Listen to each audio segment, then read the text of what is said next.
أعوذ بالله من الشيطان الرجيم. بسم الله الرحمن الرحيم. اقرأ باسم ربك الذي خلق. خلق الإنسان من علق. اقرأ وربك الأكرم الذي علم بالقلم. علم الإنسان ما لم يعلم. الحمد لله رب العالمين والصلاة والسلام على رسوله الكريم والعاقبة للمتقين. أعوذ بالله من الشيطان الرجيم. بسم الله الرحمن الرحيم. رب اشرح لي صدري ويسر لي أمري واحلل عقدة من لساني يفقهوا قولي. اللهم انفعنا بما علمتنا وعلمنا ما ينفعنا وزدنا علما. السلام علیکم ورحمۃ اللہ وبرکاتہ. بخاری کی حدیث ہے، اللہ کے رسول صلی اللہ علیہ وسلم نے فرمایا، کلیمتانی خفیفتانی علی اللسان ثقیلتانی فی المیزان حبیبتانی الی الرحمن سبحان اللہ وبحمدہ سبحان اللہ العظیم. کلیمتانی، دو کلمات، خفیفتانی بہت ہلکے ہے، کس پر؟ علی اللسان، زبان پر. دو کلمے ایسے ہیں کہ جو بہت ہلکے ہے، پڑھنے میں، کہنے میں، بولنے میں بہت ہلکا ہے. ثقیلتانی فی المیزان، لیکن میزان میں بہت بھاری ہے. حبیبتانی الی الرحمن، اور رحمان کو بہت زیادہ محبوب ہے. اور وہ کیا ہے؟ سبحان اللہ وبحمدہ سبحان اللہ العظیم. کتنے بہترین کلمات ہیں. نبی صلی اللہ علیہ وسلم نے کہا کہ جو اللہ کو، جو رحمان کو بہت پسندیدہ ہے، زبان پر بہت ہلکا ہے لیکن میزان میں بہت بھاری ہے. اللہ کا ذکر جو ہے وہ صرف یہ نہیں ہے کہ ہم 5 وقت کی نماز پڑھیں، بلکہ یہ ہے کہ ہم اس کا ذکر، اس کی تسبیح ہر وقت بیان کریں، صبح شام اس کا ذکر کریں. اللہ قرآن میں خود فرماتا ہے، وَلَذِكْرُ اللَّهِ أَكْبَرُ. سب سے عظیم، سب سے بہترین چیز یہ ہے کہ ہم اللہ کا ذکر کریں. اور ذکر یہ بھی ہو سکتا ہے کہ ہم قرآن کی تلاوت کریں. اللہ نے جو اللہ کے رسول صلی اللہ علیہ وسلم نے جو کلمات، جو ذکر اذکار ہمیں بتایا ہے، اس کا ذکر ہم صبح اور شام کریں. اللہ کے اس ذکر کی جو ضرورت ہے، اسے ہمارے وجود کو، ہمارے دل کو، ہمارے جسم کو، اس کو اتنی ضرورت ہے جتنا کہ ہمیں کھانا اور پانی. جس طرح سے ہم اچھا کھانا پانی دینے سے ہمارے جسم کو طاقت اور قوت ملتی ہے، تو روحانی قوت جو ہمیں ملتی ہے، ہمارے دل کو، جو قلب کو سکون عطا ہوتا ہے، وہ صرف اللہ کے ذکر سے ہوتا ہے. اللہ سے دعا ہے کہ وہ ہمیں ہر وقت اس کا ذکر کرنے والا بنائے.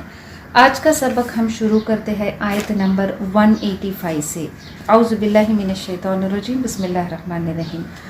کل نفس ذائقۃ الموت وانما توفون اجورکم یوم القیامۃ فمن زحزح عن النار وادخل الجنۃ فقد فاز وما الحیاۃ الدنیا الا متاع الغرور. کل نفس، ہر نفس کو، ذائقۃ، چکھنا ہے. کیا چکھنا ہے؟ الموت. ذائقۃ الموت، موت کو چکھنا ہے. وہ اور انما، بے شک، توفون، پورا ملے گا، اجورکم، تمہارے اجر، یوم القیامتی، قیامت کے دن. وانما توفون اجورکم یوم القیامتی، اور قیامت کے دن تمہیں اجر ملے گا پورا. فمن زحزح عن النار، فمن، بس جو، زحزح، دور کیا گیا، ان سے، النار، دوزخ سے، آگ سے، بس جو آگ سے دور کیا گیا، وہ اور ادخل، داخل کیا گیا، الجنت، جنت میں، فقد، تو بس، فاز، وہ کامیابی کو پہنچ گیا.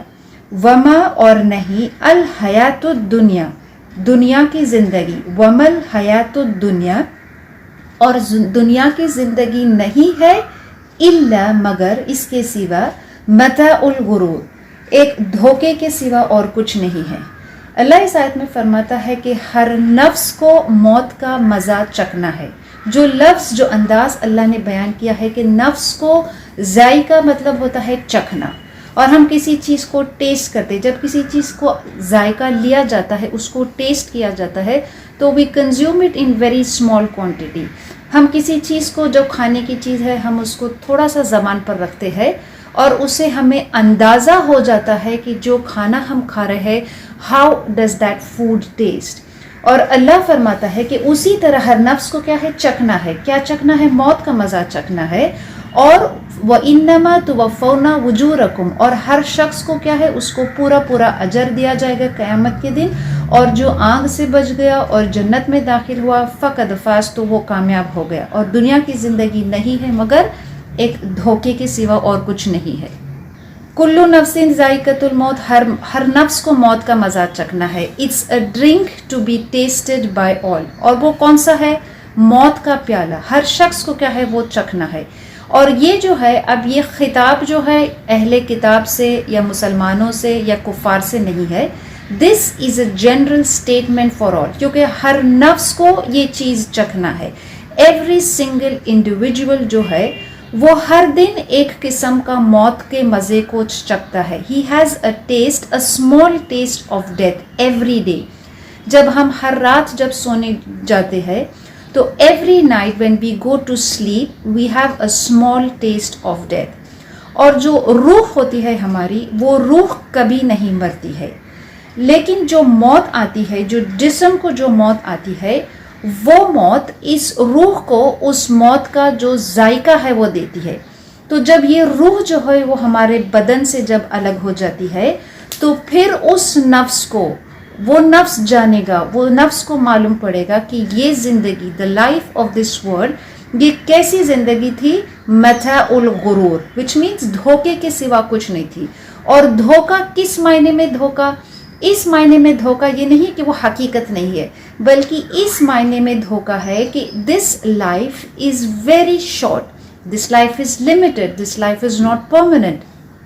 اور جو سارے انیکوالٹیز ہم اس دنیا میں دیکھتے ہیں، جو سارے انجسٹسز ہم دنیا میں دیکھتے ہیں اور جو ہمیں سمجھ میں نہیں آتا ہے، all of these inequalities, all of the injustices on the day of judgment، قیامت کے دن یہ سارا کیا ہوگا؟ اللہ وہ ساری چیز کو برابر کرے گا. ہر شخص کو، ہر نفس کو اس کا اجر کیا ہے، قیامت کے دن ملے گا. یہ حقیقت ہے کہ اس دنیا کی زندگی کی ایک حقیقت ہے کہ یہ ہمیشہ کی نہیں ہے، ابدی نہیں ہے. This is limited. اور یہ کب تک لمیٹڈ ہے؟ ہر ایک شخص کے لیے it's limited for a certain day. اور جب وہ اس کا وقت جب ختم ہو جاتا ہے، when the date expires، تو پھر اس کو کیا ہے، وہ موت کا مزہ چکھنا ہے. چاہے کوئی شخص نیک شخص ہو یا برا شخص ہو، چاہے وہ شخص جہاد کے لیے گیا ہو، چاہے وہ جہاد کے لیے نہیں گیا ہو، whether he is a very active person or whether he is a lazy person، نماز پڑھتا ہے، نماز نہیں پڑھتا ہے، چاہے وہ کوئی شخص ہو کہ وہ اپنے ایمان کا فخر کرتا ہے، یا کوئی شخص ہے کہ جو وہ اللہ کے آگے جھکتا ہے، he is humble، he submits himself to Allah. چاہے کوئی شخص he is very brave اور وہ کسی قسم کے ظلم کو برداشت نہیں کرتا ہے، موت کو پسند کرتا ہے، ظلم کو برداشت نہیں کرتا. چاہے کوئی ایسا شخص ہو کہ وہ زندہ رہنے کے لیے کچھ بھی کر لے گا اور کسی بھی چیز پہ کمپرومائز چلے گا. no matter who the person is، no matter how he has lived his life، یہ ایک حقیقت ہے کہ جس سے کوئی اسکیپ، کوئی چھوٹ نہیں سکتا ہے. اور وہ اس آیت میں کیپچر ہے، کل نفس ذائقۃ الموت، no one will be spared with death. ہر شخص کو چکھنا ہے. اونلی اللہ الون، صرف اور صرف اللہ از ایور لیونگ، الحی القیوم ہو نیور ڈائز. اور ہر شخص جو ہے اس کو موت آئے گی. یہاں تک کہ جو فرشتے ہیں وہ بھی کیا ہے، ایک وقت آئے گا کہ جب قیامت جب آئے گی تو وہ اللہ کیا ہے، اس سے پہلے، قیامت قائم ہونے سے پہلے ایوری سول ول ڈائی، ایوری لیونگ کریچر ول ڈائی. چاہے وہ انسان ہے، جن ہے، جانور ہے، فرشتے ہے، یہاں تک کہ جو اللہ کا عرش اٹھائے ہوئے ہے وہ بھی کیا ہے، وہ بھی ختم ہو جائیں گے. اینڈ نتھنگ ول ریمین، اور کوئی چیز باقی نہیں رہے گا سوائے اللہ کے، except the face of Allah. اور پھر and then Allah will command کہ the day of judgment will take place. قیامت قائم کرنے کے لیے. اور پھر جب قیامت قائم ہونے کا مطلب کیا ہے؟ قیامت قائم ہونے کا مطلب is nothing but a recompense for our deeds. ہمارے جو عمل ہم نے کیا ہے اس کا حساب دینا ہے. اور حساب کیسا ہے؟ ریکمپینس، بدلہ کیسا دیا جائے گا؟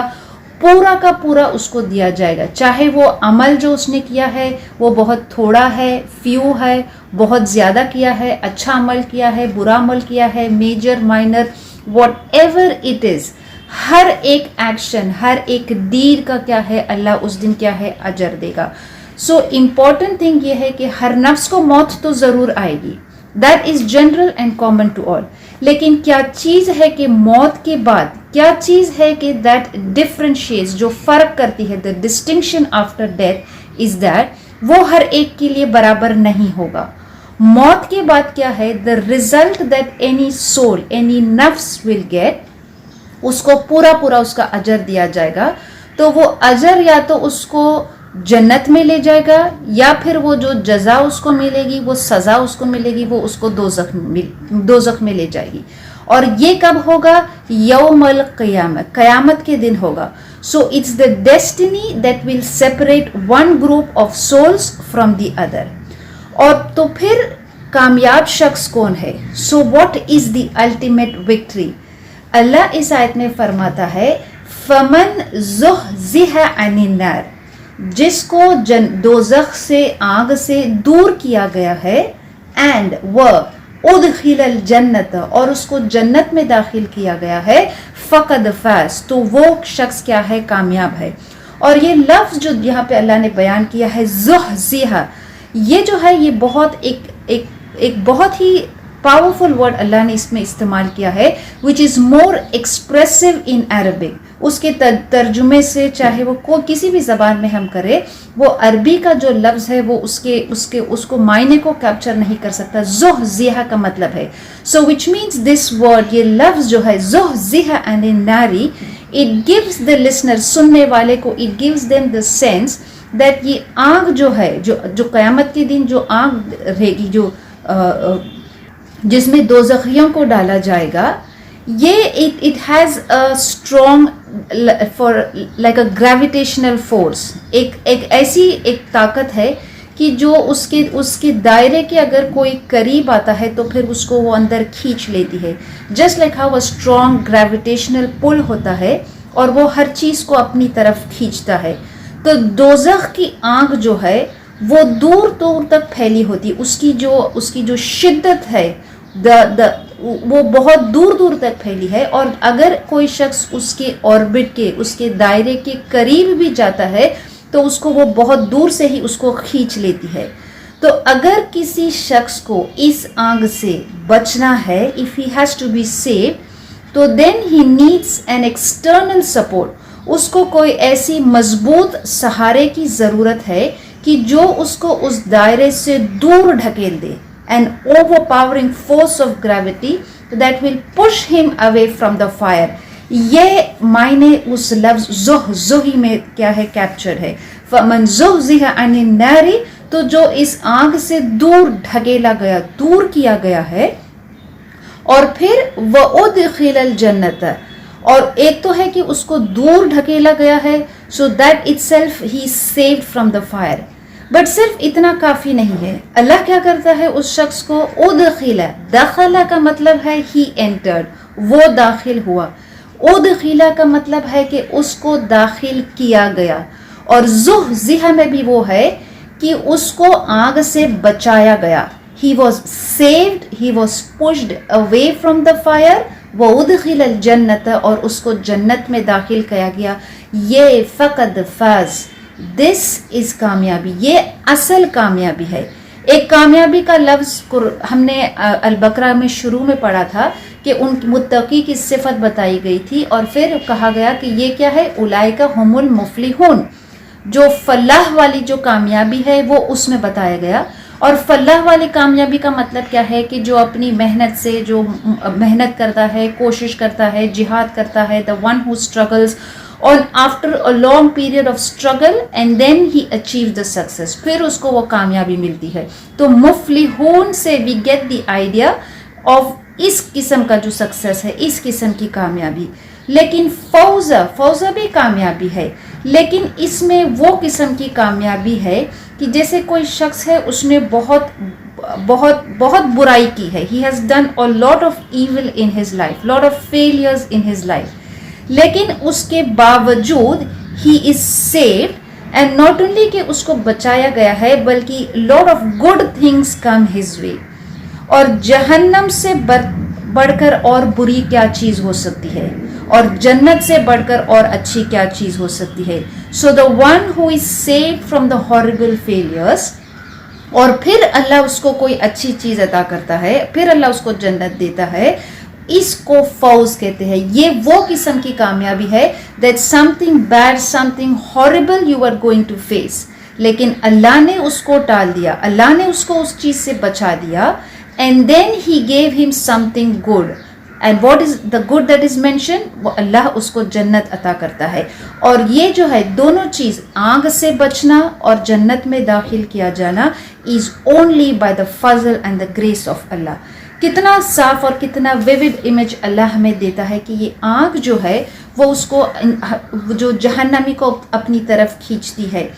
اور we get an image from this، ہمیں یہ انسان ہم یہ تصور کرتے ہیں، امیجن کرتے ہیں کہ how when جب کوئی شخص گناہ کرتا ہے، when a person is tempted to do the bad things، کیا یہ بات حقیقت، کیا یہ بات سچ نہیں ہے کہ human beings انسان کو they are always tempted towards doing the wrong، they are always tempted to doing the sin، لیکن اور پھر وہ اور being tempted and doing the sin is getting closer to the hell fire، آگ سے قریب ہونے کا، گناہ کرنا اور کسی برائی کو کرنا is nothing but going closer to جہنم۔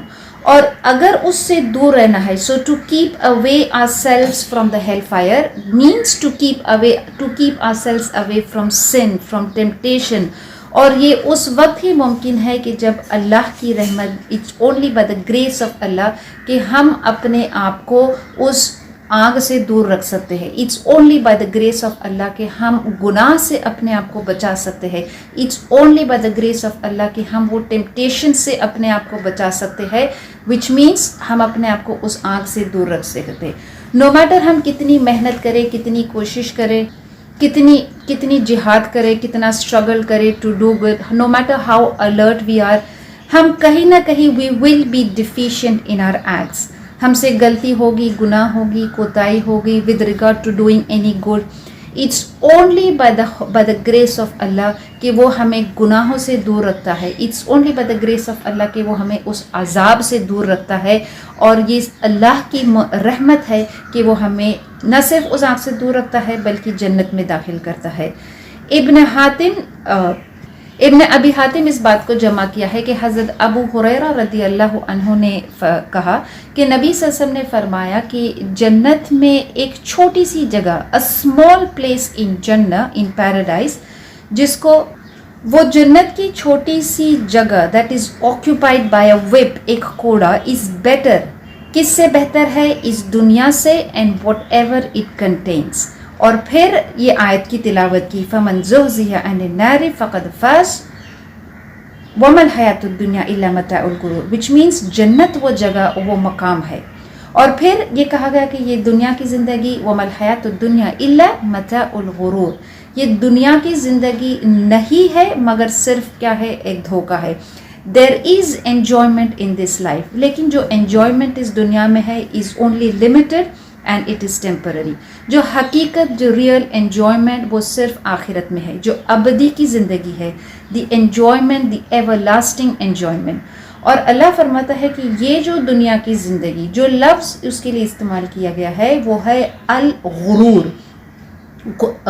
غرور کا مطلب یہ ہوتا ہے کہ جب کوئی شخص جو ہے وہ ہمارا اس معنی میں فائدہ اٹھاتا ہے کہ ہم غفلت میں ہے، we are not paying attention and someone takes advantage of you۔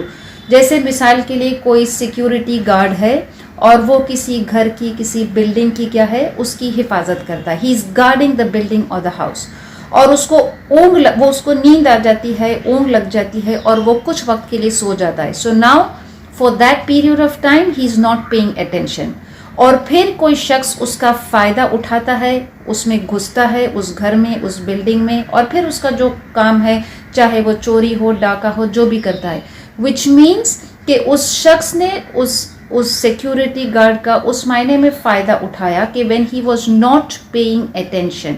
یہ دنیا کی زندگی الا متاع الغرور کا مطلب ہے کہ when the life of this world, جب یہ دنیا کی زندگی it deceives you because you are not paying attention to the Akhirah. متاع الغرور، یہ لفظ میں یہ بیان کیا گیا ہے کہ یہ دنیا کی زندگی وہ کتنی قلیل، کتنی تھوڑی، کتنی کم ہے in terms of its time period, in terms of its value. اور اللہ کے رسول صلی اللہ علیہ وسلم کی حدیث ہے کہ اگر ہم کمپیئر کرنا چاہتے ہیں، comparison of what the life of this world is اور دا لائف آف دی آخرہ، دنیا کی زندگی اور آخرت کی زندگی کو کمپیئر کیا گیا ہے اس حدیث میں کہ اللہ کے رسول صلی اللہ علیہ وسلم نے کہا کہ تم میں سے کوئی شخص ہے جو وہ اپنی انگلی کو سمندر میں ڈبوتا ہے اور اس کو باہر نکالتا ہے. اب اس انگلی کو سمندر میں ڈبونے کے بعد جب باہر نکالتا ہے تو اس کی اس انگلی پہ کتنا پانی جمع ہوا ہوگا. یہ جو پانی اس کی انگلی میں وچ مینس کچھ بھی نہیں جمع ہوا ہوگا، he is not able to collect any water on that finger. یہ ہے جو اس انگلی پہ جو جمع ہوا ہے وہ دنیا کی زندگی ہے، اور جو باقی جو سمندر ہے دیٹ از دا لائف، وہ آخرت کی زندگی ہے. تو اس سے معلوم ہوتا ہے اور اس سے بھی کہیں زیادہ ہے آخرت. لیکن یہ صرف اس لیے بتایا گیا، یہ مثال اس لیے بتایا گیا یہ بتانے کے لیے how small and how little is the life of this world. اور جو حقیقت کی جو زندگی ہے وہ آخرت کی ہے. وہ حقیقت کی زندگی اس لیے ہے کیونکہ that is everlasting and that is permanent, which means دنیا میں if anything that is permanent in this life then it has value. اور ہم جانتے ہیں کہ نتھنگ ان دس ورلڈ، چاہے وہ ہمارے مال ہے، ہمارے گھر ہے، ہماری the properties that we have, the possessions that we have, جو degrees we have, none of it is permanent. So if nothing is permanent, that means it has very little value. حقیقت میں اس کی کوئی value نہیں ہے.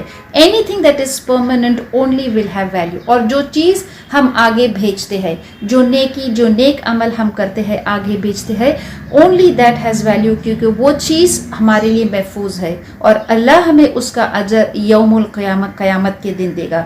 So when we have, جب یہ حقیقت ہمارے دلوں میں جب یہ حقیقت ہے that the life of this world متاع الغرور ہے، تو پھر how will the taste of death be to such a person. تو یہ ایمان والوں کے لیے کیا ہے؟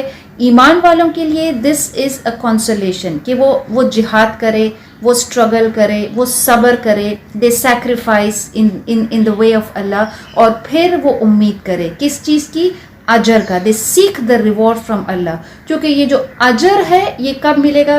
دا اصل اجر، ہماری جو کا عمل ہے اس کا اجر ہمیں کب ملے گا؟ قیامت کے دن. دنیا میں بھی اللہ ہمیں اجر دے گا، لیکن وہ اجر جو ہمیں دنیا میں ملے گا is very very little compare to جو اجر اس کا ہمیں آخرت میں ملے گا. اللہ سے دعا ہے کہ اللہ ہمیں وہ کامیابی دے، فقط فاز والی کامیابی، کہ ہمیں دوزخ کے عذاب سے بچائے اور ہمیں جنت میں داخل کرے. کام تو ہمیں کرنا ہے، عمل ہمیں کرنا ہے، لیکن یہ دھیان رکھنا ہے کہ نو میٹر ہم اپنی پوری زندگی عمل کرے، نیک عمل کرے، محنت کرے، سیکریفائسز کرے، صبر کرے، لیکن اس کے باوجود یہ خیال نہ کرے. حضرت ابن عباس رضی اللہ عنہ روایت کرتے ہیں کہ نبی صلی اللہ علیہ وسلم نے کہا کہ کوئی شخص یہ نہ سوچے کہ وہ اپنے عمل کے بلبوتے پہ جنت میں جائے گا، بلکہ صرف اور صرف وہ کیا ہے؟ اللہ کی رحمت سے جنت میں جائے گا. تو اللہ سے دعا ہے کہ ہمیں وہ کامیابی عطا کرے. اللہ آگے آیت میں فرماتا ہے لَتُبْلَوُنَّ فِي أَمْوَالِكُمْ وَأَنفُسِكُمْ وَلَتَسْمَعُنَّ مِنَ الَّذِينَ أُوتُوا الْكِتَابَ مِنْ قَبْلِكُمْ مِنَ الَّذِينَ أَشْرَكُوا أَذًى كَثِيرًا وَإِن تَصْبِرُوا وَتَتَّقُوا فَإِنَّ ذَلِكَ مِنْ عَزْمِ الْأُمُورِ. لَتُبْلَوُنَّ بہت جلد، ضرور تمہیں آزمایا جائے گا. کس میں؟ فی اموالکم، اپنے مال میں، وانفسکم، اور اپنی جانوں میں، ولتسمعن، اور ضرور تم سنو گے، من الذین، ان لوگوں سے، اوتوا الکتاب، جنہیں کتاب دی گئی، من قبلکم، تم سے پہلے، وَمِنَ الَّذِينَ اور ان لوگوں سے اشرکو جنہوں نے شرک کیا مشرکین سے اذًا کثیرا بہت اذیت دینے والی باتیں وَإِنْ اور اگر تصبروا تم صبر کرو وَتَتَّقُوا اور تم پرہیزگاری کرو فَإِنَّ تو بے شک ذَلِكَ من عزم تو بے شک یہ من عزم الامور اہم کام ہے، یہ بہت ہی ہمت کے کاموں میں سے ہے۔ تو اللہ اس آیت میں فرماتا ہے کہ تم ضرور آزمائے جاؤ گے۔ کن چیزوں میں آزمائے جاؤ گے؟ اپنی جانوں میں، اپنے مال میں، اور اس بات میں کہ تم بہت اذیت دینے والی باتوں کو سننا پڑے گا۔ کن سے؟ ان لوگوں سے جو اہل کتاب ہے، ان سے، مشرکین سے، بہت تکلیف دینے والی باتیں۔ لیکن اگر تم صبر کرو گے اور پرہیزگاری اللہ کا تقویٰ کرو گے تو یہ حقیقت میں ڈیفینیٹلی یہ کیا ہے؟ من عزم الامور ہمت کے کاموں میں سے ہے۔ آزمائش جو ہے وہ ہر انسان کا is part of life on the earth, اور خاص کر ایک ایمان والے کے لیے آزمائش بہت ضروری ہے۔ ہم ایسے آزمائش کس میں ہوگی؟ آزمائش ہر چیز میں ہوگی، in your possessions, in your wealth. اور اس البقرہ میں ہم نے پڑھا تھا اس آیت میں کہ اللہ فرماتا ہے وَلَنَبْلُوَنَّكُمْ بِشَيْءٍ مِّنَ الْخَوْفِ وَالْجُوعِ وَنَقْصٍ مِّنَ الْأَمْوَالِ وَالْأَنفُسِ وَالثَّمَرَاتِ وَبَشِّرِ الصَّابِرِينَ کہ اللہ تمہیں ضرور آزمائے گا۔ کس میں؟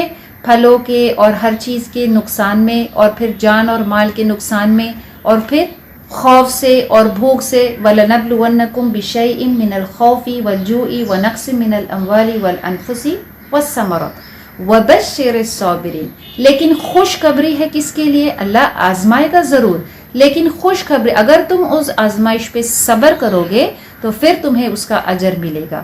تو آزمائش پہ صبر کرنا، اس پہ استقامت دینا، اینڈ ٹو ریمین اسٹیڈفاسٹ، اور اس بات کو ثابت کرنا کہ ہم we are worthy of Allah's trust, تو پھر ہم اس اجر کو پا سکتے ہیں۔ اور جس طرح سے موت جو ہے، ہر شخص کو موت کا مزہ چکھنا ہے، اسی طرح سے اس دنیا کی زندگی میں آزمائش جو ہے، testing is part of life, کوئی شخص اس سے بچ نہیں سکتا ہے۔ لیکن اگر اس آزمائش میں وہ صبر کرتے ہیں and they show their readiness to sacrifice, اللہ کی راہ میں خرچ کرنا، the sacrifice in the way of Allah is more important, کیونکہ بہت سے لوگ ہیں they also sacrifice their wealth, they also sacrifice their lives, لیکن it's not in the cause of Allah. تو اہم چیز ضروری ہے کہ جو پوسیشنز ہے، ہمارے مال ہے، ہمارے چیزیں ہیں، وٹ ایور جو ہم خرچ کرتے ہیں، it should be in the way of Allah. اور یہی طریقہ ہے، ہم پیچھے آیت میں ابھی پڑھے تھے کہ اللہ جس کو آگ سے دور کرے گا اور جنت میں داخل کرے گا، تو اللہ کس شخص کو یہ کرے گا؟ کس شخص کو اللہ اس آگ سے دور کرے گا اور کس شخص کو اللہ جنت میں داخل کرے گا؟ اگر ہم چاہتے ہیں کہ اللہ ہمیں اس آگ سے دور کرے اور جنت میں داخل کرے تو we have to, this is the only way. کیا طریقہ ہے؟ کہ ہم اس آزمائش پہ ہم صبر کریں اور اللہ کا تقویٰ اختیار کرے۔ This is the only way to go to paradise. اور یہ بنا کسی سیکریفائس کے، بنا کسی جہاد کے، جد و جہد کے، محنت کے، وداؤٹ فیسنگ دا ٹرائلس، یہ ممکن نہیں ہے۔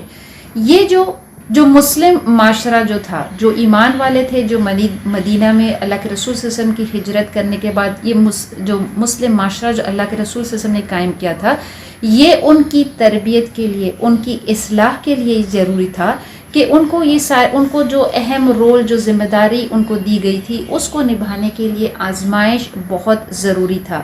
اور if they have to discharge their duties، ان کی ذمہ داری، ان کی ڈیوٹیز، تو trials was necessary، trials was needed، تاکہ یہ معلوم پڑے کہ who is strong in faith، کون اپنے ایمان میں مضبوط ہے۔ جس طرح سے ہم نے پچھلی کلاس میں پڑھا تھا کہ اللہ ایمان والے، جو سچے ایمان والے ہیں، جو ایمان والے نہیں ہے، ان کو فرق کرے گا۔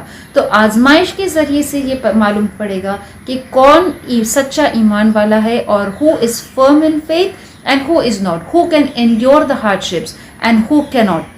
کیونکہ یہ حق کی دعوت جو ہے، یہ حق کی دعوت کو ہمیں عام کرنا ہے، ہم لوگوں تک پہنچانا ہے، اور حق کی دعوت کے لیے یہ ضروری ہے کہ ہم استقامت دکھائیں، دین میں، ایمان میں کیا ہے، استقامت دکھائیں، اور پھر that we should not move back، اور کسی اپنے دین میں یا کسی اللہ کے حکم میں we don't compromise on our faith، we don't compromise on the deen۔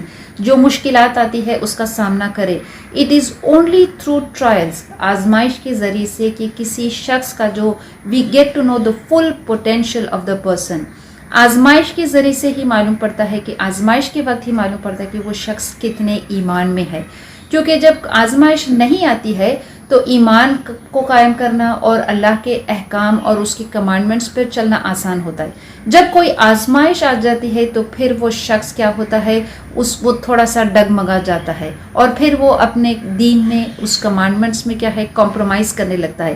تو آزمائش سے پتہ چلتا ہے کہ کون حقیقت میں ایمان والا ہے، کس کا ایمان مضبوط ہے اور کس کا نہیں ہے.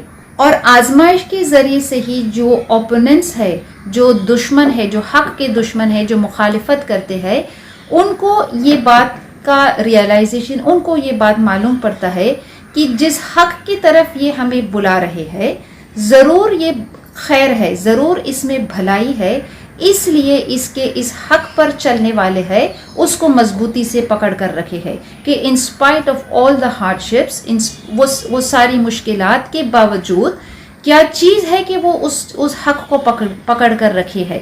تو ان کو جو کفار ہے، جو حق کے دشمن ہے، ان کو بھی یہ چیز کا احساس ہوتا ہے کہ یہ لوگ جو حق پر جو ڈٹے ہوئے ہیں، اتنی مشکلوں کا سامنا کر رہا ہے، اتنی سیکریفائزز کر رہے ہیں، اتنا صبر کر رہے ہیں. اور اسی لیے اللہ نے کہا فَإِنَّ ذَلِكَ مِنْ عَزْمِ الْأُمُورِ. تو یہ کیا ہے، یہ بہت ہمت والے کاموں میں سے ہے. جو ایمان والے اس وقت تھے، جو مسلم کمیونٹی تھی مدینہ کے اندر، ان کو یہ چیز، وہ خبردار تھے. they were made aware کہ آزمائش will be part of their life. ان کو یہ بات معلوم تھا کہ they have to make sacrifices. اللہ کی راہ میں ان کو جہاد کرنا ہے، ان کو قربانیاں دینا ہے. ان کو اس بات کی خبر تھا. they were aware of this کہ جو اذیت، جو تکلیف ان کو پہنچتی ہے، چاہے وہ لوگوں کے عمل سے ہو یا ان کی کچھ باتوں سے ہو، all of this ان کو یہ بات معلوم تھا. they were aware that ان کو اس بات کا یقین تھا. they had the certainty کہ ایک دن ہر نفس کو کیا ہے، وہ موت کا مزہ چکھنا ہے. they were aware ان کو یہ بات معلوم تھا کہ ہر شخص کو ایک دن کیا ہے، اس کا پورا اجر دیا جائے گا. ان کو یہ بات معلوم تھی کہ وکٹری، فتح جو ہے، وہ اصل کامیابی کیا ہے، جہنم سے دور ہونا، آگ سے دور ہونا اور جنت میں، اللہ کی رحمت سے جنت میں داخل کیا جانا. ان کو یہ بات معلوم تھا that the life of this world کیا ہے، متاع الغرور ہے. اور اس وجہ سے کیا چیز تھا کہ وہ اس حق پر اور اس دین پر قائم تھے. that they knew that یہ سب جو اللہ نے بیان کیا ہے، بات بتایا ہے، یہ حق ہے. اور اس حق کی دعوت پر وہ قائم رہنے کے لیے، حق کی دعوت کو لوگوں تک پہنچانے کے لیے they were willing to endure all the hardships. اور وہ دین میں استقامت انہوں نے دکھایا تھا کیونکہ ان کو اللہ کا وعدہ جو تھا اس پہ یقین تھا. The method of trial، جو آزمائشیں ہماری زندگی میں آئے گی، will be different from time to time، لیکن اصول principle remains the same کہ آزمائش ضرور ہوگی. You will be tested. اور آزمائش صرف تمہاری نفس، تمہاری جان، تمہارے مال میں نہیں ہوگا، بلکہ وَلَتَسْمَعُنَّ مِنَ تمہیں بہت سی اذیت دینے والی چیز بھی تمہیں سننا پڑے گا. کس سے؟ مِنَ الَّذِينَ أُوتُوا الْكِتَابَ مِنْ قَبْلِكُمْ وَمِنَ الَّذِينَ أَشْرَكُوا، کہ جنہیں اہل کتاب میں سے بھی اور مشرکین میں سے بھی بہت سی اذیت دینے والی باتیں تم کو سننا پڑے گا. لیکن اہم چیز یہ نہیں ہے کہ تمہیں وہ چیز سننا پڑے گا، بٹ اللہ اس آیت میں یہ بیان کرتا ہے کہ وہ سننے کے بعد we don't have to be reactionary, which means جس طرح کی حرکتیں وہ کرتے ہیں، جس طرح کی باتیں وہ کہتے ہیں، بدلے میں ہمیں بھی ان کی طرح نہیں رہنا چاہیے. اگر وہ دین میں ہمیں تانے دیتے ہیں، اگر وہ ہمارے دین کو یا ایمان والوں کو، نبی صلی اللہ علیہ وسلم کو نعوذ باللہ کوئی بھی بری بات کہتے ہیں، they say hurtful things about Islam, about the believers, how should we react؟ ہمیں کیا کرنا چاہیے؟ what should we do؟ اللہ خود اس آیت میں بیان کرتا ہے وَإِن تَصْبِرُوا وَتَتَّقُوا، کہ صبر کرنا ہے اور اللہ کا تقوی اختیار کرنا ہے. Tolerance in the face of oppressive things, بہت ضروری ہے کہ ہم صبر کریں اور اللہ کا تقوی اختیار کریں. چاہے لوگ سازشیں کرتے ہیں، چاہے لوگ تانے دیتے ہیں، بری بات کہتے ہیں، بھلا برا کہتے ہیں، ہمیں کنفیوز کرتے ہیں، they cast doubts, confusions, all of these things about Islam, about the deen, about Quran, about its followers, about its leaders. اور یہ چیز کیا ہے ہر دور میں ان ایوری جنریشن وہ نئے نئے طریقے نئے نئے میتھڈز اینڈ فارمز آف تکلیف دینے کے اذیت دینے کے اپناتے ہیں. تو اللہ ایکسپلینس ویری کلیئرلی کہ جو دشمن ہے their nature will remain the same. لیکن ہمارا کام کیا ہے کہ ہم اللہ اور اس کی رسول کی, اللہ کا تقویٰ کا مطلب ہے اللہ اور اس کے رسول کی اطاعت, اور اللہ کا وعدہ سچا ہے کہ اللہ فرماتا ہے کہ اگر تم صبر کرو گے اور تم تقویٰ اختیار کرو گے کہ یہ تمہارے لیے بہتر ہے. اور یقیناً وہ چیز ہے کہ یہ کام جو ہے یہ صرف عزم الامور کا کام ہے, بہت ہمت والا کام ہے. اللہ مسلمانوں کو اس آیت کے اندر نصیحت کرتا ہے کہ تم کو بہت سی اذیت دینے والی باتیں سننے کو ملے گا, لیکن کیا کرنا ہے, ہاؤ شوڈ وی ریئیکٹ, اس کو درگزر کرنا ہے.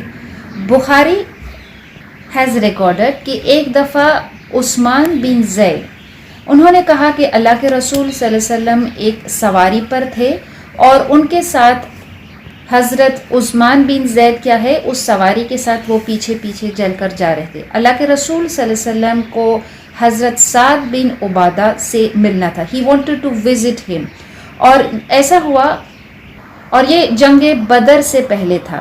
تو اللہ کے رسول صلی اللہ علیہ وسلم جب حضرت سعد بن عبادہ کو ملنے جا رہے تھے تو ہی پاسڈ بائی اے گیدرنگ, وہ ایک گروپ سے گزر رہے تھے جس گروپ میں عبداللہ بن ابی بن سلول موجود تھا. اور پھر اس گیدرنگ میں بہت سے مسلمان بھی تھے, مشرک بھی تھے, مشرکین بھی تھے, اور یہود بھی تھے, اور حضرت عبداللہ بن رواحہ بھی اس گیدرنگ میں اس گروپ میں موجود تھے. اللہ کے رسول صلی اللہ علیہ وسلم جب اس گیدرنگ تک پہنچے تو آپ نے عبداللہ بن ابی سے, اللہ نے اس گروپ پر اللہ کے رسول صلی اللہ علیہ وسلم نے کیا ہے سلام کہا. اور جب اللہ کے رسول صلی اللہ علیہ وسلم اس گیدرنگ میں پہنچے تو جو سواری تھی اس کی وجہ سے جس خچر پہ آپ سوار تھے تو some of the sand fell on the group, اس گیدرنگ پہ کیا ہے کچھ مٹی جو تھی وہ ان پر اڑی, اور عبداللہ بن ابی اس نے اپنے جو منہ تھا اس کو کیا ہے اپنے لباس سے اپنے اس سے کیا ہے اس کو ڈھانک لیا اور کہا کہ ہمیں اس مٹی سے نہ بھرو, don't cover us with the send.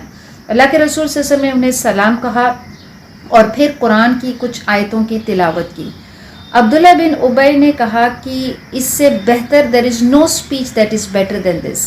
However, تم جو یہ چیز ہمیں بتا رہے ہو ہمیں اس چیز بتانے کی ضرورت نہیں ہے. Do not bother us in our gatherings. بلکہ تم اپنے مقام go back to your place, تم جہاں سے بھی آئے ہو, اور جو اس بات کو تمہارے جو لوگ ہیں اس کو سننا پسند کرتے ہو جاؤ اور ان کو بیان کرو.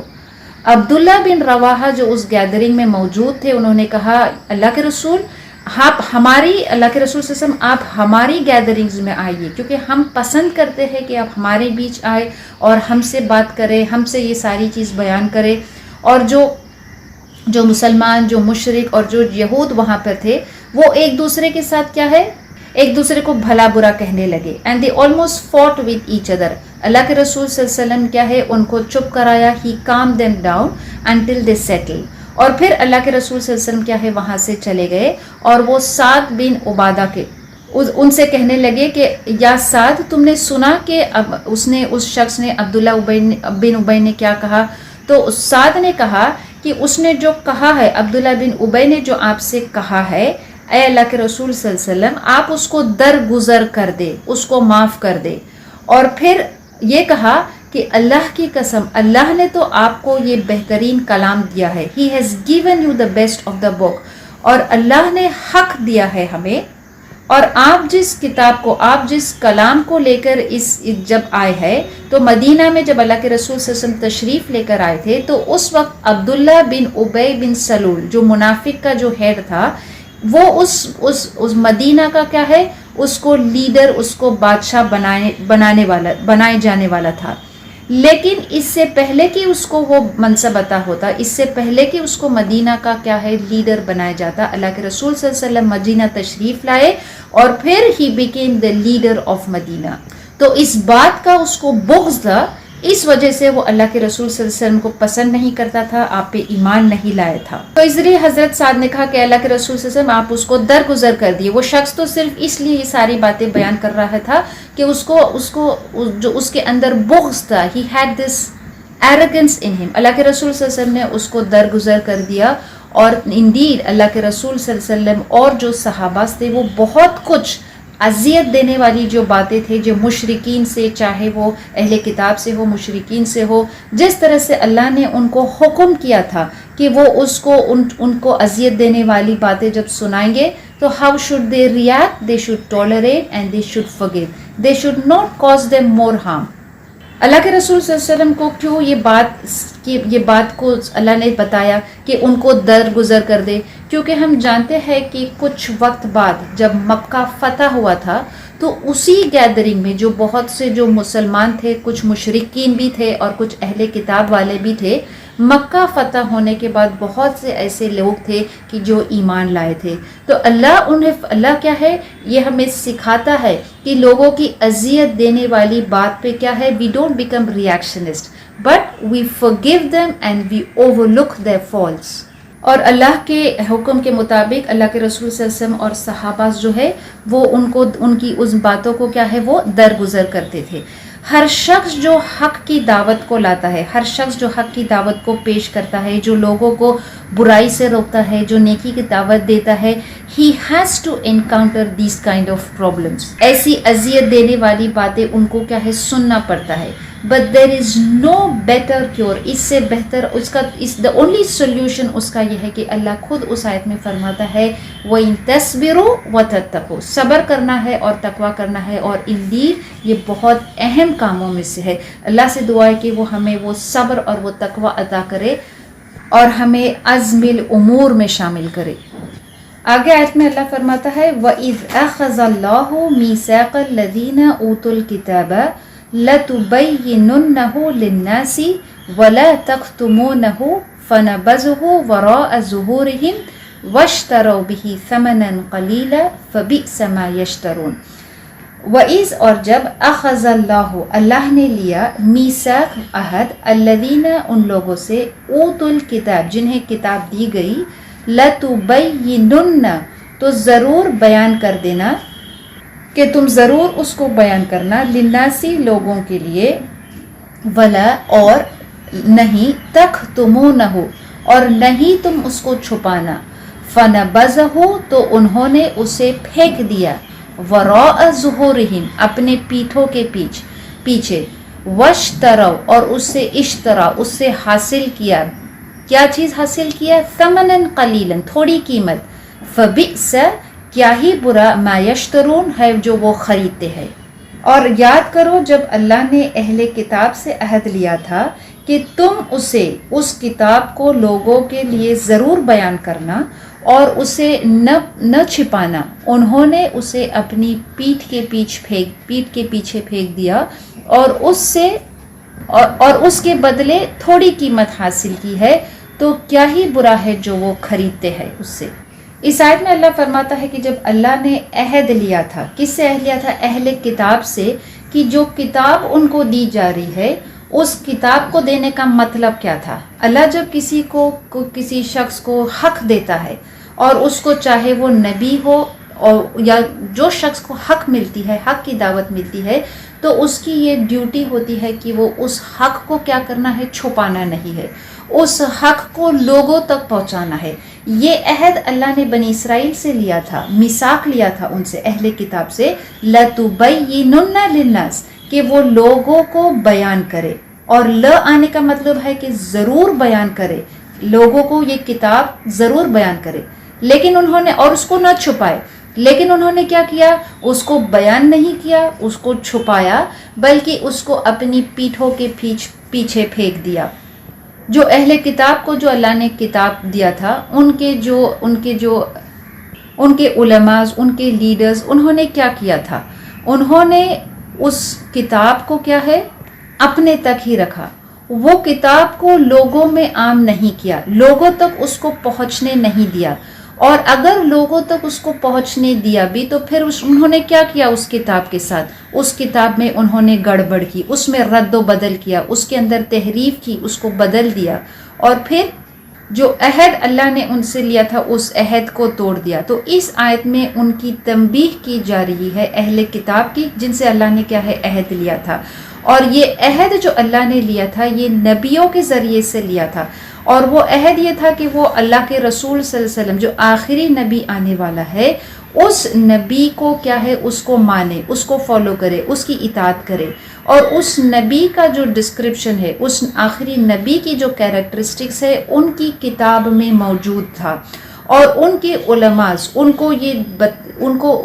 کی یہ ڈیوٹی تھی کہ وہ جو آخری نبی آنے والا ہے اس کا ڈسکرپشن جو ہے وہ لوگوں کو بیان کرے، تاکہ جب وہ آخری نبی آئے گا تو پھر وہ اس کو پہچان لیں گے۔ اور انہوں نے وہ نبی کا جب آخری نبی اللہ کے رسول صلی اللہ علیہ وسلم جب آئے تو انہوں نے ان کو پہچان لیا، کیونکہ ان کے سارے کیریکٹرسٹکس جو موجود تھے اللہ نے جو بیان کیا تھا ان کی کتاب میں، it was exactly the similar. لیکن انہوں نے کیا کیا؟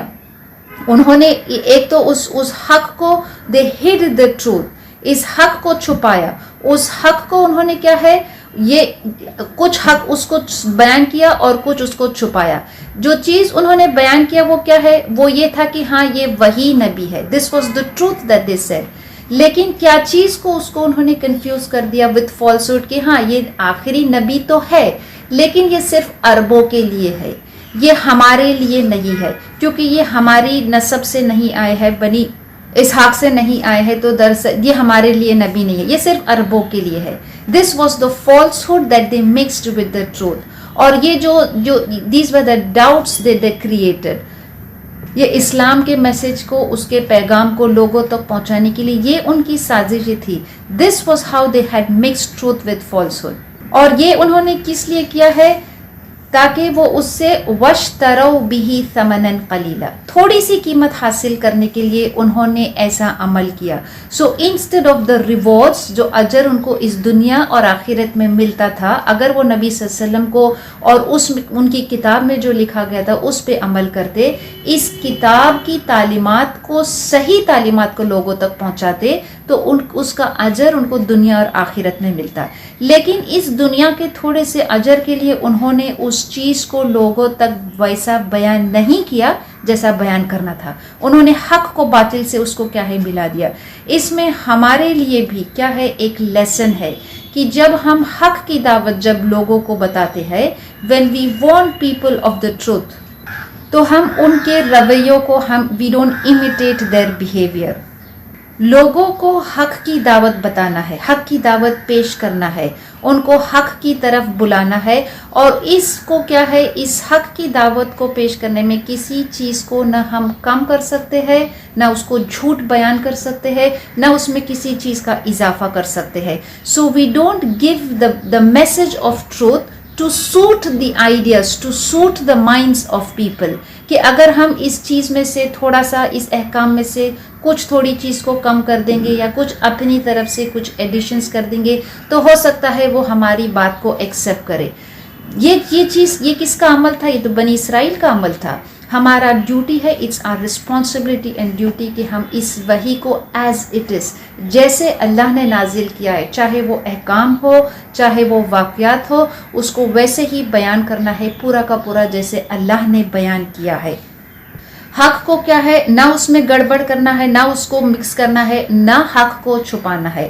اللہ کے رسول صلی اللہ علیہ وسلم سے پوچھا گیا تھا، اللہ کے رسول صلی اللہ علیہ وسلم نے کہا کہ جس کو اگر کوئی چیز، علم کی کسی چیز اس کو معلوم ہے اور اس سے جب پوچھا جاتا ہے علم کے بارے میں اور وہ علم رکھنے کے باوجود اس چیز کو بیان نہیں کرتا ہے، اس کو ڈسکلوز نہیں کرتا ہے، اس کو چھپا کے رکھتا ہے، اس کو قیامت کے دن آگ میں کیا ہے اس کو ڈالا جائے گا۔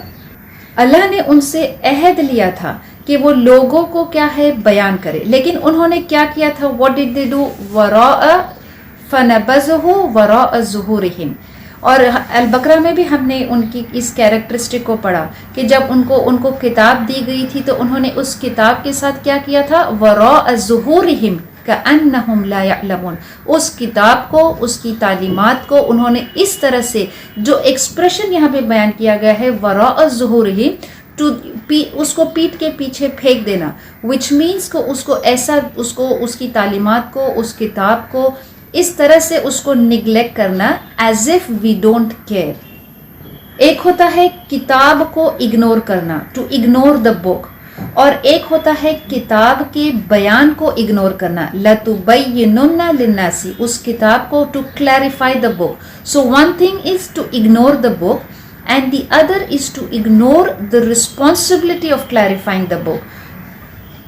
اللہ نے ان کو یہ منصب دیا تھا، ان کو یہ ڈیوٹی تھی کہ وہ اس کتاب کو، اللہ کی کتاب کو کیا ہے، اس کو لوگوں تک بیان کرے، اس کو کلیریفائی کرے. they were made leaders of humanity. لیکن جب انہوں نے یہ عمل کیا، انہوں نے اس کو بیان نہیں کیا، اس کو چھپایا، اس کو باطل سے ملایا، تو اللہ نے وہ منصب ان سے چھین لیا، وہ منصب ان سے لے لیا، اور پھر اس کو کیا ہے، اس منصب کو، اس امت وسط کو وہ منصب دیا. تو اب یہ ہماری ڈیوٹی ہے کہ جو کتاب ہمیں ملی ہے، جو آخری کتاب نبی صلی اللہ علیہ وسلم نے لایا ہے، اٹس آر ڈیوٹی کہ ہم اس کتاب کو لوگوں تک پہنچائے، اس کو بیان کرے. We clarify this book to the people, to mankind. اور یہ جو کتاب کو بیان کرنا ہے، یہ صرف مسلمانوں تک نہیں ہے، کیونکہ یہ قرآن کس کے لیے ہے، لَتُبَيِّنُنَّ لِلنَّاسِ، یہ لوگوں کے لیے اللہ نے کیا ہے، کتاب بھیجا ہے. تو اس کتاب کو کلیریفائی کرنا، اس کتاب کی، قرآن کی تعلیمات کو لوگوں تک پہنچانا، اس دعوت کو پہنچانا، قرآن کی تعلیمات کو عام کرنا، to teach people about the Quran, یہ ہماری ذمہ داری ہے، یہ ہماری ڈیوٹی ہے. ایک ہوتا ہے کہ ہم لوگوں کو we teach people, we invite people to Islam, اس حق کی طرف، اس قرآن کی طرف، اس آیت کو پڑھ کر اور ان کو یہ بیان کرے اور سنائے. اور ایک ہوتا ہے کہ we invite people by our character, by our dealings with people, ہم اپنے معاملات ان کے ساتھ کیسے کرتے ہیں، واٹ از آر ایٹیٹیوڈ، ہمارے مینرزمس، ہماری بات، آر اسپیچ، آر کانڈکٹ، کس طرح سے ہم ان کو، یہ all of this is inviting and teaching them. کیونکہ ہم جو بات کرتے ہیں، ہمارا جو ایٹیٹیوڈ، جو ڈیلنگس، ساری چیزیں کہاں سے ہم حاصل کرتے ہیں، قرآن سے ہی ہے. قرآن صرف تھیوری کی کتاب نہیں ہے کہ ہم صرف اس کو پڑھیں، بلکہ اس پہ عمل بھی کرے. اور عمل کیسے کرے، جیسے اللہ کے رسول صلی اللہ علیہ وسلم نے اس قرآن پر عمل کیا تھا. So it is very important کہ اللہ کے رسول صلی اللہ علیہ وسلم نے جب قرآن کی تعلیمات دی، جب قرآن کو بیان کیا، تو اس کے ساتھ آپ کا کیریکٹر، آپ کا attitude, mannerisms was the height of excellence. اللہ سے دعا ہے کہ جو قرآن ہم سیکھ رہے ہیں، یہ ہم اس لیے سیکھ رہے تاکہ ہم لوگوں کو یہ چیز بیان کرے، لوگوں کو اس کی تعلیمات کو کیا ہے واضح کرے، اور اس کو ہم اپنے تک، صرف ہمارا مقصد یہ نہیں ہے کہ ہم یہ ترجمہ پڑھ رہے ہیں، ہم ترجمے کو سنتے ہیں، تفسیر کو سنتے ہیں، اور پھر ہم کسی ایگزام کو اٹینڈ کر کے بہت اچھے مارکس لاتے ہیں. یہ اچھی بات ہے، لیکن اس کو صرف اپنے تک رکھنا کہ ہم نے ابھی علم سیکھ لیا، ہم نے حاصل کر لیا اینڈ دیٹس فنش، یہ قرآن کا حق ادا نہیں ہوتا ہے. ہم قرآن کو سیکھے، اس کی تعلیمات پر عمل کرے، اور اس تعلیمات کو لوگوں تک اگر نہیں پہنچائیں گے تو پھر وہ ہمیں فائدہ نہیں پہنچے گا. دس از دا قرآن ہیز 5 رائٹس، قرآن کے 5 حقوق ہے کہ یہ اس کو ماننا کہ یہ اللہ کی طرف سے بھیجی ہوئی کتاب ہے، پھر اس کو پڑھنا، اس کو صحیح طریقے سے اس کی تلاوت کرنا، اس کو سیکھنا، اس کو سمجھنا، اس پہ عمل کرنا، اور پھر اس کو دوسروں تک پہنچانا. جب یہ 5 کام جب ہم کرتے ہیں تو پھر ہم قرآن کا حق ادا کرتے ہیں. اللہ سے دعا ہے کہ وہ ہمیں ایسے لوگوں میں شمار کرے کہ ہم اس قرآن کو اس لیے سیکھیں تاکہ ہم لوگوں کو یہ بیان کریں، اس کی تعلیمات کو ہم کیا ہے عام کریں. آگے اللہ فرماتا ہے لا تحسبن الذین یفرحون بما اتوا ویحبون ان یحمدوا بما لم یفعلوا فلا تحسبنهم بمفازة من العذاب ولهم عذاب علیم وَلِلَّهِ مُلْكُ السَّمَاوَاتِ وَالْأَرْضِ وَاللَّهُ عَلَى كُلِّ شَيْءٍ قَدِيرٌ. لا تحسبن، آپ ہرگز نہ سمجھے، الذین، جو لوگ، یفرحون، خوش ہوتے ہیں، بما، اس سے جو، اتوا، انہیں دیا گیا، وَيُحِبُّونَ، اور وہ چاہتے ہیں، أَن يُحْمَدُوا، کہ ان کی تعریف کی جائے، بما لم يفعلوا، ان کی تعریف کی جائے اس سے جو انہوں نے نہیں کیا ہے. فلا، تو نہیں، تحسبنہم، سمجھے آپ انہیں بمفازتن ریاح شدہ من العذابی عذاب سے، ولہم اور ان کے لیے عذاب علیم دردناک عذاب ہے۔ اس آیت میں اللہ فرماتا ہے کہ آپ ہرگز انہیں نہ سمجھے کہ جو لوگ خوش ہوتے ہیں کہ جو انہوں نے کیا اپنے پہ اور چاہتے ہیں کہ ان کی تعریف کی جائے اس کام اس عمل پہ کہ جو انہوں نے نہیں کیا ہے۔ آپ صلی اللہ علیہ وسلم انہیں کیا ہے، آپ انہیں ریاح شدہ، آپ انہیں نہ سمجھے کہ ان کو عذاب نہیں ہوگا، بلکہ ان کے لیے کیا ہے، دردناک عذاب ہوگا۔ بخاری کی حدیث ہے، حضرت ابن عباس روایت کرتے ہیں، حضرت ابن عباس رضی اللہ عنہ روایت کرتے ہیں کہ نبی صلی اللہ علیہ وسلم نے ایک دفعہ مدینہ کے جو یہود تھے ان سے کچھ سوال کیا، he asked them about something، اور انہیں اس سوال کا جواب معلوم تھا، صحیح جواب معلوم تھا، لیکن انہوں نے اس جواب کو نہ دیتے ہوئے جان بوجھ کر غلط جواب دیا، اور جو صحیح جواب تھا اس کو چھپایا، they concealed it، اور اس کے بدلے میں انہوں نے غلط جواب دیا، اور they gave him an impression کہ وہ سچ ہے، وہ حق ہے، وہ صحیح ہے، اور پھر انہوں نے یہ بھی گمان کیا کہ جو جواب ہم نے دیا بھلے ہی وہ غلط جواب ہے، اور وہ چاہتے تھے کہ اس جواب کی کیا ہے، اللہ کے رسول صلی اللہ علیہ وسلم ان کی تعریف کرے، he praised them for that wrong answer۔ تو اور وہ اس بات پہ کیا ہے، اس بات پہ خوش تھے کہ انہوں نے ایک بات کو کیا ہے چھپایا، اس کو واضح نہیں کیا جب ان سے پوچھا گیا تھا، جبکہ وہ صحیح جواب جانتے تھے۔ تو اللہ نے اس آیت کو کیا ہے نازل کیا کہ وہ یہ نہ سوچے کہ وہ لا تحسبن الذین یفرحوا، اس بات پہ خوش نہ ہو، بما آتوا، کہ جو اللہ نے ان کو عطا کیا ہے، وَيُحِبُّونَ، اور وہ اس بات کو بھی کیا ہے، وہ چاہتے ہیں کہ ان کی تعریف کی جائے اس پر کہ جو کام انہوں نے نہیں کیا۔ ایک اور حدیث ہے بخاری کی حدیث ہے کہ ابو سعید خدری رضی اللہ عنہ روایت کرتے ہیں کہ ایک دفعہ ایک یہود کا جو گروپ تھا اللہ کے رسول صلی اللہ علیہ وسلم کی موجودگی میں، کہ وہ جہاد پر نہیں جاتے تھے، وہ پیچھے رہنے والوں میں سے رہتے تھے۔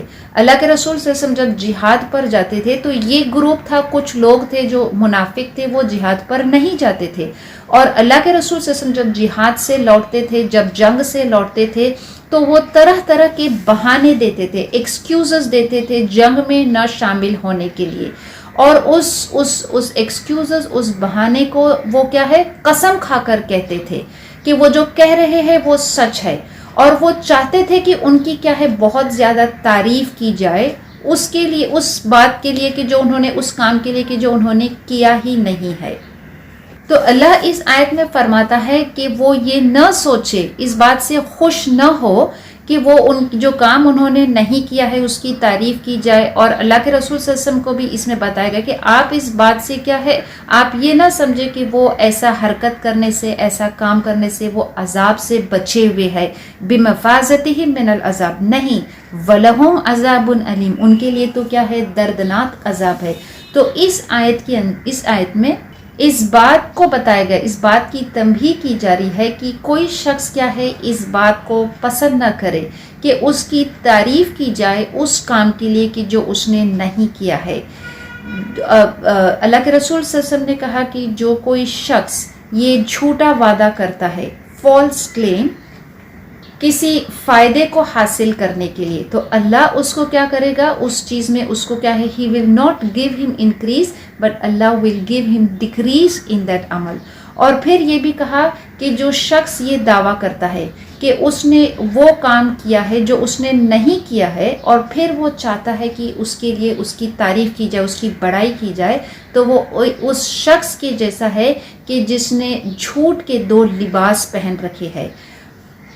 یہ ہمارے لیے نہیں ہے کہ ہم کسی کام کو کریں اور پھر چاہے کہ اس کام کی ہماری تعریف کی جائے۔ جو کام ہم کرتے ہیں اور وہ کام ہمیں اگر کوئی فتح دیتا ہے، if it brings victory to us، تو تعریف صرف اللہ کی بیان ہوتی ہے۔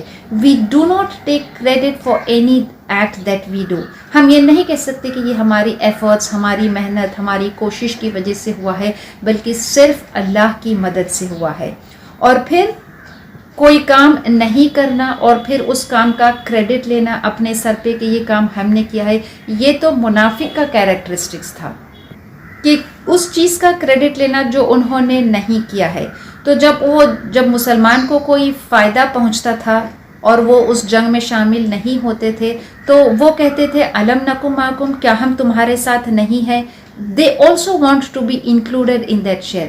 لیکن جب ان کو کوئی مشکل آتی تھی اور مسلمانوں کو کوئی تکلیف پہنچتی تھی اور وہ اس میں شامل نہیں ہوتے تھے تو وہ اس بات پہ خوش ہوتے تھے کہ شکر ہے اللہ کا کہ ہم ان کے ساتھ نہیں تھے اور ہم نے اپنا بچاؤ کیا، وی ٹک آر پریکاشنز، اور ہم ان کی طرح بے وقوفوں کی طرح کیا ہے نعوذ باللہ ہم ان کی طرح اس چیز میں کیا ہے نہیں کود پڑے تھے۔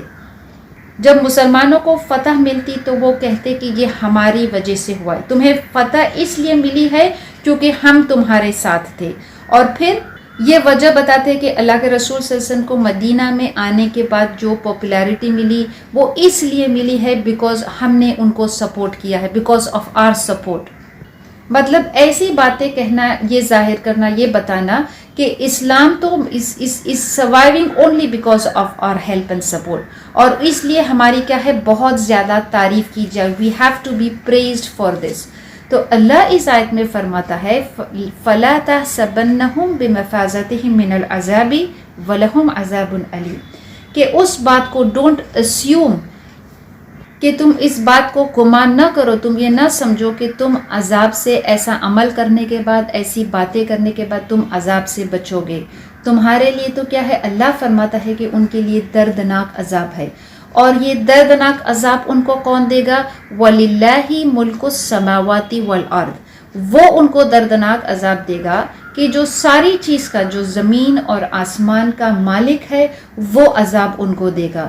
جو اس زمین اور آسمان کا کیا ہے، ہر چیز اس کے انڈر ہے، he is the owner of all things and nothing escapes his might واللہ علی کل شیء قدیر، وہ ہر چیز پر قدرت رکھتا ہے، دیر فور فیئر ہم۔ جب تم ایسا کہتے ہو فلا تحسبنہم بمفازۃ، یہ نہ سوچنا کہ وہ عذاب سے محفوظ ہے۔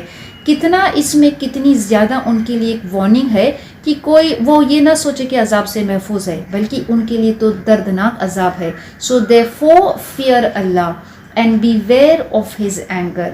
اللہ is the most great and nothing is greater than Allah۔ اللہ سے بڑھ کر کوئی قدرت نہیں رکھتا ہے کسی شے پہ۔ No one is more able than Allah himself۔ all credit، ہر چیز کیا ہے اللہ کو belong کرتی ہے، جو زمین اور آسمان کا مالک ہے۔ he is the owner of everything۔ یہ خیال، یہ تصور جب ہم اللہ کے بارے میں رکھتے ہیں so that will keep us safe from taking credit for anything۔